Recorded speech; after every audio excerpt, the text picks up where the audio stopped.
Hi, Tabitha. Welcome. Come in. Oh, this is so exciting. Thank you. Welcome to our salon. I can't wait to look around this today with you. Thank you. So, what's one word people would use to describe you?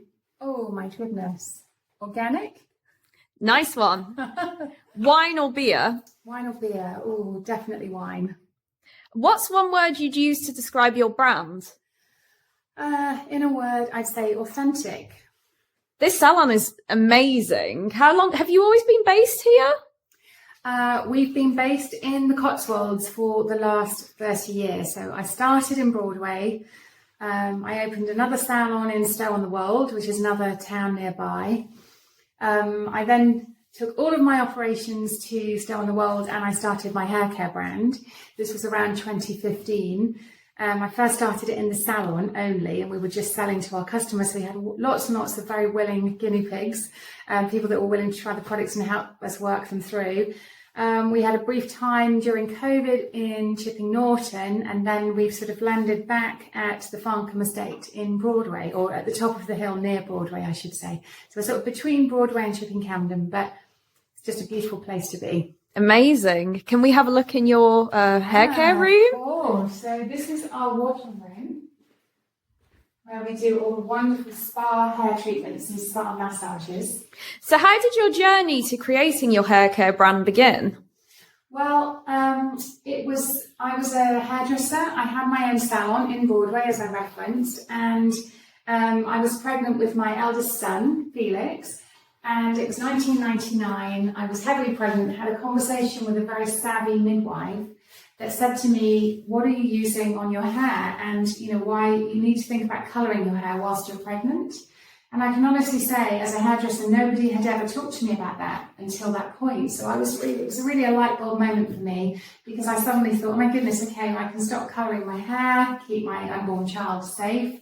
But what about what I do every day in my work? So I kind of had to rethink everything. I went back to my salon. I changed everything about how we were operating in the salon, much to the kind of horror of some of my team at the time. They're like, what are we doing? How are we going to do this? But it's like, no, we really need to think differently, because nobody in my industry at that point had ever taught me that when whatever we put on our hair absorbs into the body. Yes. And the scalp is the highest concentration of hair follicles in the whole body.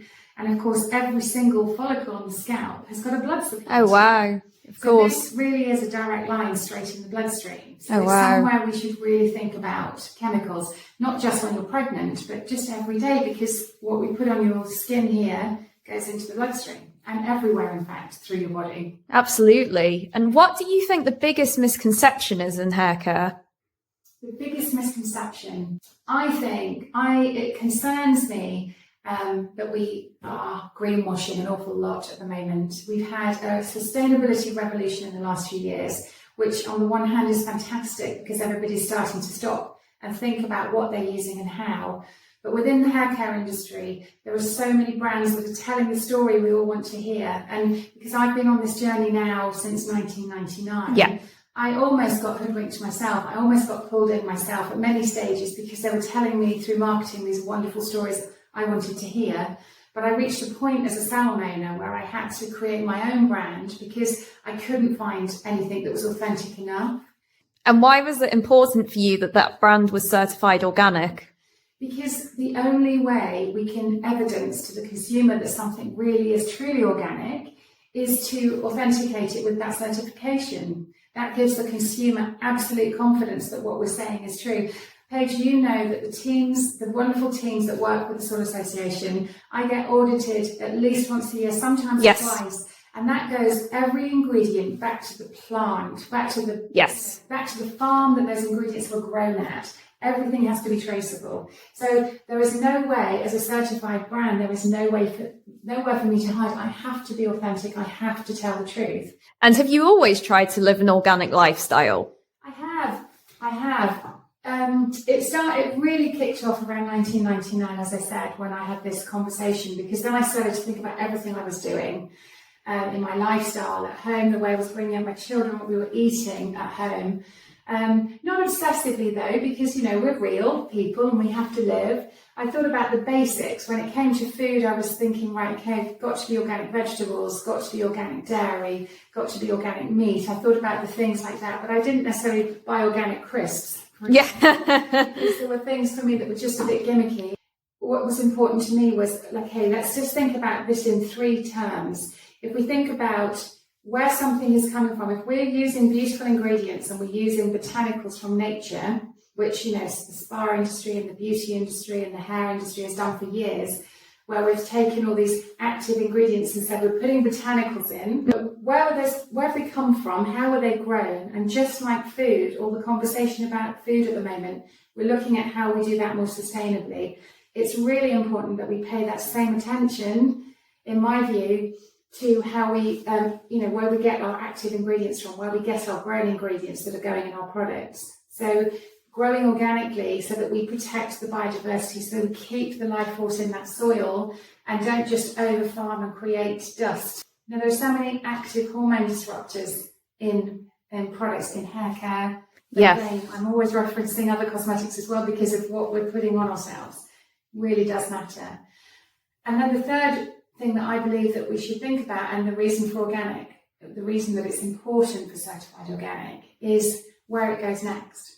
Yes. In this sustainable revolution that I'm referencing, that's, you know, we talk about packaging a lot, which is fantastic. We really need to address packaging and where it all goes and how we recycle or upcycle or refill. But what about the actual formulations? And this is for me where certified organic comes in as being such an important thing, because so many cosmetics, hair care especially, use an awful lot of liquid plastics in the formulations. Of course. There's an organisation in the Netherlands that you can all look up called the Plastic Soup Foundation. They have identified that 9 out of 10 cosmetics and personal care products contain liquid plastic as an ingredient Oh, wow. in the formulation. That's scary. It's terrifying. So when it comes to formulating hair care, do you think formulating hair care organically is more difficult than formulating other products organically? It is. It's a real challenge because because it's not a level playing field. So yes, it's a challenge. Financially, we use a lot higher quality ingredients. So, you know, that means that our product cost is higher, and also there are limitations sometimes, but we have to get past that because I need my product to stand up against another luxury hair care brand. You mentioned you work with other certified organic brands here at the salon. Do you want to show me your new facial room? Yes, that was great. That was very exciting. So one thing I wanted to ask is, other than being certified organic, what do you think sets your products apart from other hair care brands? What sets my products apart? How authentic they are, how they work. As I've just explained, I'm just going to show you here, by the way, we're working with a wonderful therapy certified organic skincare that's also made in Cotswolds. Absolutely beautiful product. When it came to making my hair care, it had to stand up and perform, as well as products that were using lots of synthetic ingredients, giving a slip and a feel that became expected from all consumers that buy hair care. I knew that I didn't want to do that, but then I had to rethink, okay, well, how am I going to create a product that is going to perform and give that feel, meet those expectations of our consumers? And how am I going to ensure that we're going to get the results that we want, that it's a professional hair care range that I can use in my own salon, for example? So I really had to go back to basics and rethink. And what I discovered was actually most hair care problems come from the very, very basic product that we all use every day that's called shampoo. And for me, shampoo became the enemy. Interesting.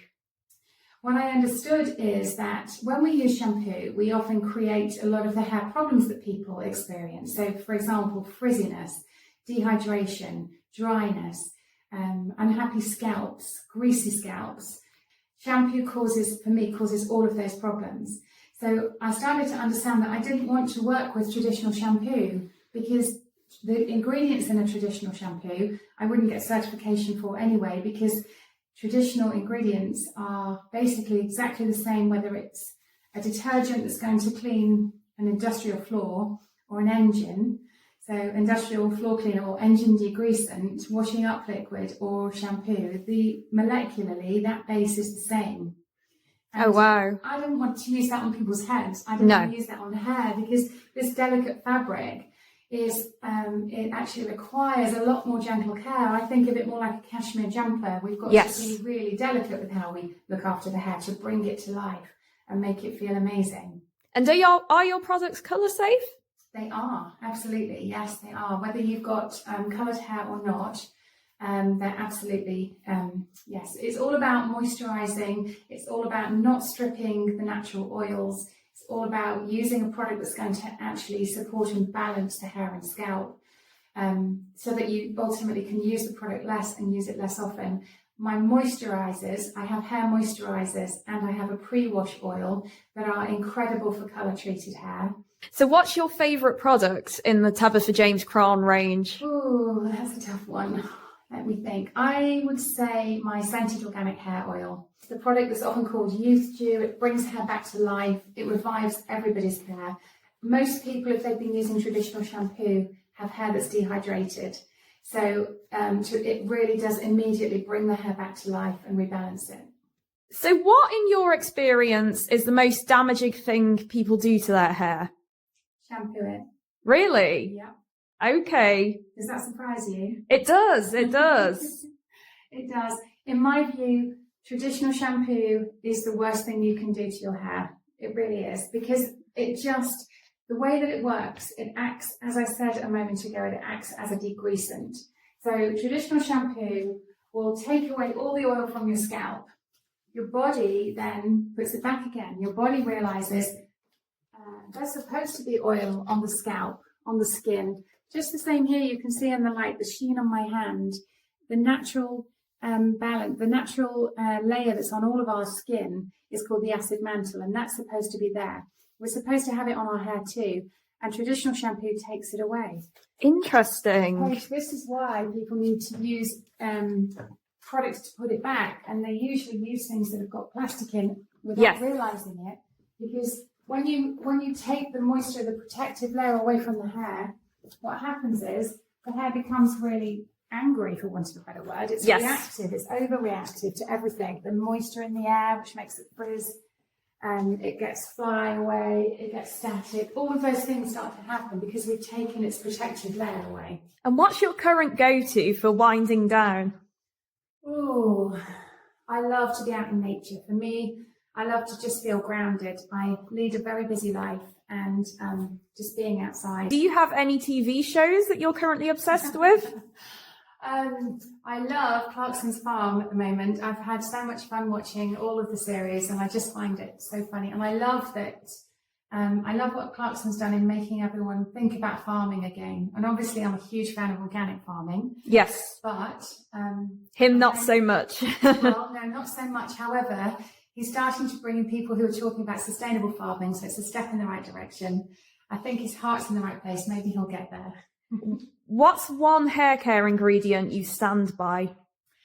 I love aloe vera. It's just, I use it a lot instead of water. In my shampoo, for example, we use aloe vera because it's so rich and so moisturising and so healing for the skin. Yes. As well. Yeah. And who is your most famous client? Ooh, can you tell us that? I can't tell you that. I give all of my clients anonymity, so everyone that comes to me, everyone that sits in my chair gets to just be here for their time, so I couldn't possibly tell you. Well, who would be your dream client who you've not styled for yet? Okay, I can answer that. I would absolutely love to do the Princess of Wales's hair, and particularly now that she's been unwell recently, of course. You know, in my work, I've had the sign organic above my door now since 1999. Oh, wow. And people from all over the country and even outside of the country have travelled to my salon to get advice, to get support on how to work in a cleaner, safer way with their hair routine. So the way they colour their hair, the way they, the whole routine of how they look after their hair. So I know I could really help her. So I would absolutely be honoured and delighted to look after the Princess of Wales. I mentioned how beautiful it is here. It really is, the environment that you work in. So you're based in the Cotswolds, as you said. How does being based in the Cotswolds influence your brand?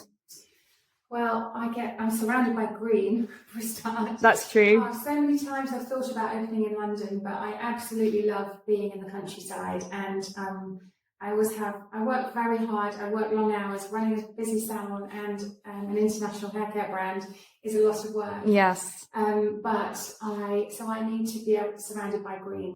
Do you prefer sweet or savoury?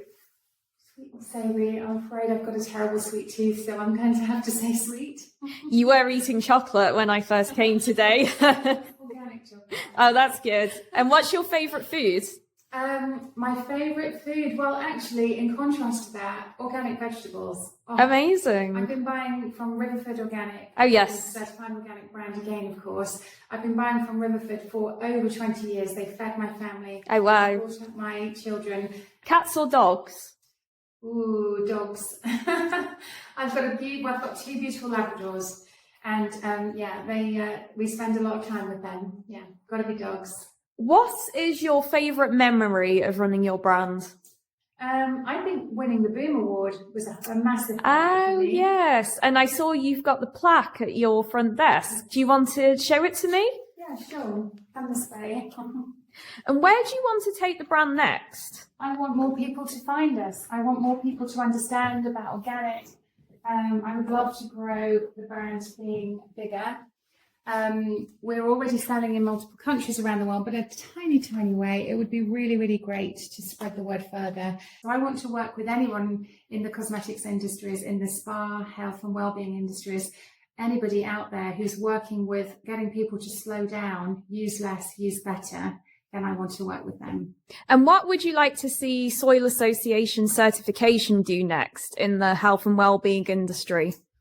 Oh, grow. I want to see more brands coming into this family because it is just so important. As I referenced earlier, I literally eat, sleep and drink this stuff. It's so important to me that we protect the soil. I'm trying to make soil sexy. I think it's really important that we all think about soil. We've got to talk about the soil because it's our future. Without the soil, we won't grow the things that we need to eat. We will be depleting nature, but we won't survive. No.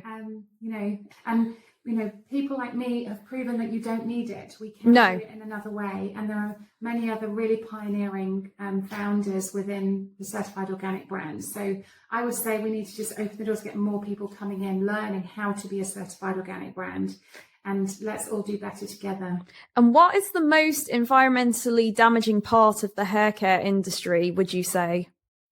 I think it's the misinformation. I think it's greenwashing. I think it's there are just too many brands in hair care that are now telling the story of organic, but it actually isn't real. Yes. That certification, it tells you, the consumer, that I am doing everything correctly to be able to say it's organic. You don't need to put the tiniest amount of organic actives mean that you could put organic on the bottle, and that's just not the same conversation at all. We need the whole formulas to be as organic as possible, certified organic ingredients going in. And have you seen any positive changes in the hair care industry from when you first trained as a hairdresser? Not enough. No. Which is really sad. I have seen progress. There are definitely some really strong women in the industry who are really pioneering, looking differently and educating as they go.